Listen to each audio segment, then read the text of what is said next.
भारत माता सबसे प्यारी सबसे ऊंची तेरी शान, गणतंत्र दिवस पर शीश झुकाकर हम करते हैं तुझे प्रणाम। माननीय मुख्य अतिथि, आदरणीय प्रधानाचार्य महोदय, सम्मानित शिक्षकगण और मेरे प्यारे मित्रों, आज 26 जनवरी है यानी कि गणतंत्र दिवस। ये वो दिन है जब हम भारतीयों के मन में देशभक्ति की लहर जाग उठती है। आप जानते हैं कि यह 72वां गणतंत्र दिवस है।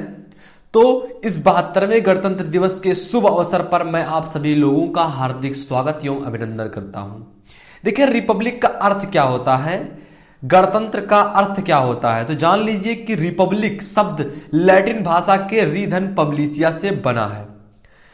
इसका अर्थ होता है लोगों से संबंधित, लोगों से संबंधित। अब देखिए, इसका हिंदी में रूपांतरण समझते हैं, हिंदी में समझते हैं इसका क्या अर्थ होता है। तो गण का अर्थ होता है लोग और तंत्र का होता है अर्थ सिस्टम, यानी कि गणतंत्र का जब पूरा अर्थ लेते हैं तो लोगों का सिस्टम।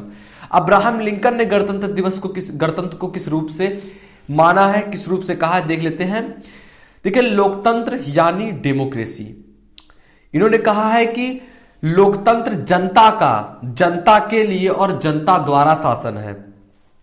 हमें गर्व है कि हम भारत के नागरिक हैं जहां दुनिया का सबसे बड़ा लोकतंत्र है। अब देखिए, क्यों आवश्यकता पड़ी गणतंत्र बनाने की, बिना गणतंत्र के भी तो चल सकता था। लेकिन देखिए, आप सभी ने सुपर 30 मूवी तो जरूर देखा होगा। सुपर 30 का डायलॉग है, एक फेमस डायलॉग, कि अब राजा का बेटा राजा नहीं बनेगा, अब राजा वही बनेगा जो हकदार होगा। इससे आपका क्या तात्पर्य है कि पहले ऐसा नहीं होता था, राजा है तो राजा का बेटा राजा बनेगा, भले ही वह उसकी योग्य ना हो। लेकिन अब ऐसा नहीं है, हमारे लोकतंत्र में, हमारे गणतंत्र में ऐसा नहीं है। हम जिसको राजा चुनेंगे वही राजा होगा, जो योग्य हमारे होगा वही, उसी को हम राजा चुनेंगे। तो सुपर 30 का डायलॉग था कि अब राजा का बेटा राजा नहीं बनेगा, अब राजा वही बनेगा जो हकदार होगा। क्योंकि अगर आप में काबिलियत नहीं है तो आप राजा बनने की योग्य नहीं है।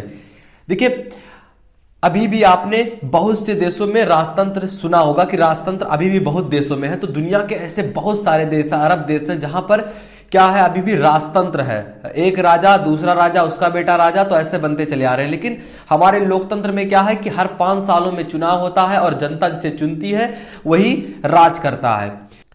लेकिन 500 बीसी के आसपास रोमन्स ने उन पर सैकड़ों सालों से राज कर रहे इतनी राजाओं से मुक्ति पाने के लिए एक ऐसी व्यवस्था का निर्माण किया जिससे कि जनता अपना प्रतिनिधित्व खुद चुन सकता है।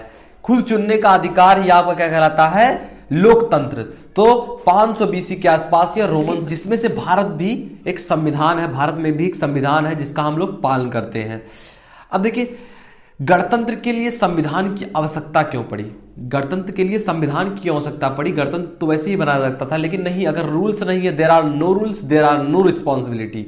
तो अगर रूल्स नहीं है तो फिर रिस्पॉन्सिबिलिटी खत्म हो जाती है। तो आजादी से पहले 9 दिसंबर 1946 को संविधान सभा की प्रथम बैठक हुई, 1946 9 दिसंबर को। तो इसको बनाने में 2 वर्ष 11 माह और 18 दिन लगे। तब उसके बाद जाकर 26 नवंबर 1949 को यह संविधान बना, जिसे हम भारतीय संविधान के रूप में जानते हैं। दुनिया का सबसे बड़ा संविधान है। हमें गर्व होना चाहिए कि हम दुनिया के सबसे बड़े संविधान के अंतर्गत आते हैं, उस देश से बिलोंग करते हैं। लेकिन अभी भी यह संविधान लागू नहीं हुआ था। इसके लिए चुनी गई एक ऐतिहासिक तारीख, जिसे 26 जनवरी 1950 के नाम से जानते हैं। आप जानते हैं कि एक ऐतिहासिक तारीख क्यों नाम लिया गया, क्योंकि इसके ठीक 20 साल पहले, कब, 26 जनवरी 1930, भारतीय राष्ट्रीय कांग्रेस ने भारत को पूर्ण स्वराज घोषित किया था इसी दिन। और इसी दिन क्या हुआ था, पंडित जवाहरलाल नेहरू ने लाहौर में तिरंगा फहराया था। इसीलिए 26 जनवरी 1950 को ही यह डेट रखा गया, नहीं तो अभी तक 26 नवंबर को बना था, तो 26 नवंबर 1949 को ही गणतंत्र दिवस मनाया जाता।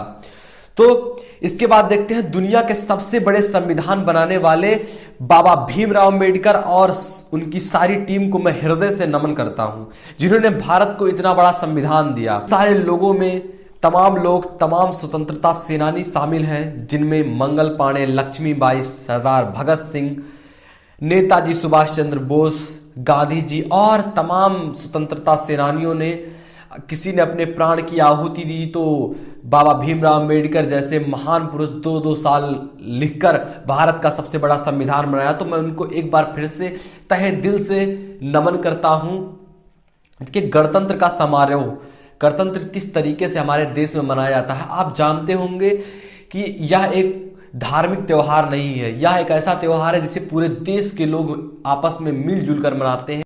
यह एक ऐसा समारोह है जिसे पूरे भारत के लोग पूरे हर्षोल्लास के साथ मनाते हैं। और इस दिन हम तमाम वीर पुरुषों की याद में, तमाम नेताओं के याद में, तमाम लीडर्स की याद में अपने आंखों से अश्क को बहाते हैं, क्योंकि उन्होंने भारत माता के लिए, हमारे लिए अपनी प्राणों की आहुति दी। और अभी भी जो बॉर्डर पर सैनिक लगे हुए हैं, अपने प्राणों की आहुति दे रहे हैं भारत माता के लिए, तो उनके लिए एक बार जय हिंद। और एक शायरी के साथ मैं अपने भाषण को खत्म करना चाहूंगा। भारत माता का हर क्षण मैं सम्मान करता हूं, अपने देश की मिट्टी का मैं गुणगान करता हूं। कि भारत माता का हर क्षण मैं सम्मान करता हूं, अपने देश की मिट्टी मैं गुणगान करता हूं। है चाहत मुझ में वतन के लिए मर मिटने का, तिरंगा हो कफन बस यही अरमान रखता हूं। तिरंगा हो कफन बस यही अरमान रखता हूं। जय हिंद, जय भारत।